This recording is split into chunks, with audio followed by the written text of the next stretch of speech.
রমজান মাসে সারাদিন রোজা রাখার পর ক্লান্ত লাগাটা কিন্তু খুব স্বাভাবিক। কিন্তু যদি এমন কিছু উপায় জানা যায় যাতে পুরো মাস জুড়ে সুস্থ আর প্রাণবন্ত থাকা সম্ভব হয়, তাহলে কেমন হয়? চলুন আজ সেটাই জেনে নেওয়া যাক। রোজার সময় কি এমন হয় যে শরীর একদমই চলতে চায় না? পানিশূন্যতা আর ক্লান্তি এগুলো কিন্তু খুবই সাধারণ সমস্যা। আর এর সমাধান খোঁজার প্রথম ধাপটাই হলো এটা মেনে নেয়া যে হ্যাঁ, এমনটা হতেই পারে। তো এই ক্লান্তিভাব দূর করার উপায়টা কি? সমাধানটা কিন্তু খুব কঠিন কিছু না, বরং আমাদের প্রতিদিনের খাবারের মধ্যেই লুকিয়ে আছে। সেহরি আর ইফতারে কি খাচ্ছি সেটার ওপর একটু মনোযোগ দিলেই কিন্তু পুরো মাসের অভিজ্ঞতাটাই বদলে যেতে পারে। চলুন শুরু করা যাক সেহরি দিয়ে। দিনের শুরুটা যদি ঠিকঠাক হয় তাহলে বাকি দিনটাও কিন্তু মসৃণভাবে কেটে যায়। সেহরি হলো সারা দিনে রোজার জন্য শক্তি জমানোর সবচেয়ে গুরুত্বপূর্ণ সময়। সেহরিতে এমন কিছু খাওয়া দরকার যা অনেকক্ষণ শক্তি দেবে, যেমন ধরুন লাল চালের ভাত, ওটস বা লাল আটার রুটি। এগুলো হলো কমপ্লেক্স কার্বোহাইড্রেট। এগুলোর মজাটা কি জানেন? এগুলো খুব ধীরে ধীরে হজম হয়, তাই পেট অনেকক্ষণ ভরা থাকে আর সারা দিন ধরে অল্প অল্প করে শক্তি পাওয়া যায়। কার্বোহাইড্রেটের পর সবচেয়ে জরুরি হলো প্রোটিন। মাছ, মুরগির মাংস, ডিম বা ডালের মতো খাবারগুলো কিন্তু শুধু পেট ভরায় না, এগুলো আমাদের শরীরের পেশিকে ঠিক রাখে, যাতে দীর্ঘক্ষণ না খেয়ে থাকার ফলে পেশির কোনো ক্ষতি না হয়। আর হ্যাঁ, প্রোটিনও কিন্তু অনেকক্ষণ পেট ভরা রাখতে সাহায্য করে। বেশ, সেহরির কথা তো হলো, এবার আসা যাক ইফতারে। সারাদিন পর রোজা ভাঙার সময় শরীরকে সতেজ করে তোলাটা কিন্তু একটা আর্ট।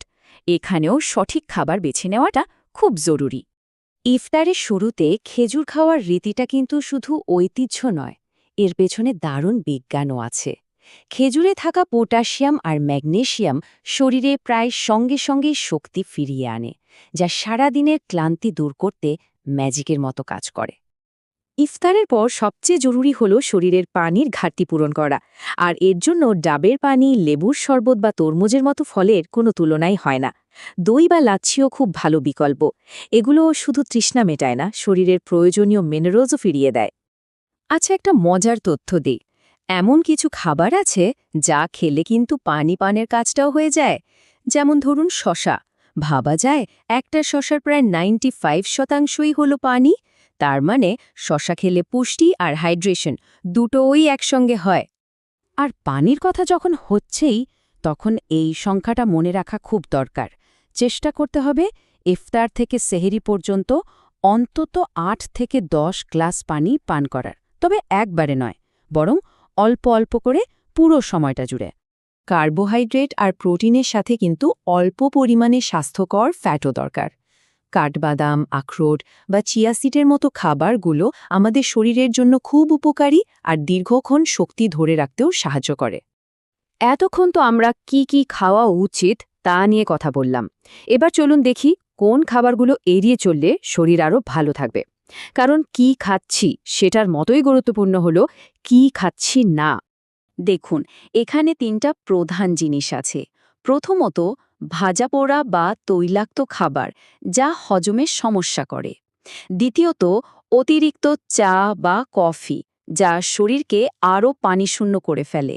আর সবশেষে বেশি লবণযুক্ত খাবার, যা খেলে বারবার পানি পিপাসা পায়। এত সব আলোচনার পর এবার এমন একটা পরামর্শের কথা বলা যাক, যা হয়তো সব কিছুর চেয়ে বেশি গুরুত্বপূর্ণ। এটা এমন একটা অভ্যাস যা হজম ভালো রাখতে আর শরীরকে আরামে রাখতে দারুণভাবে সাহায্য করে।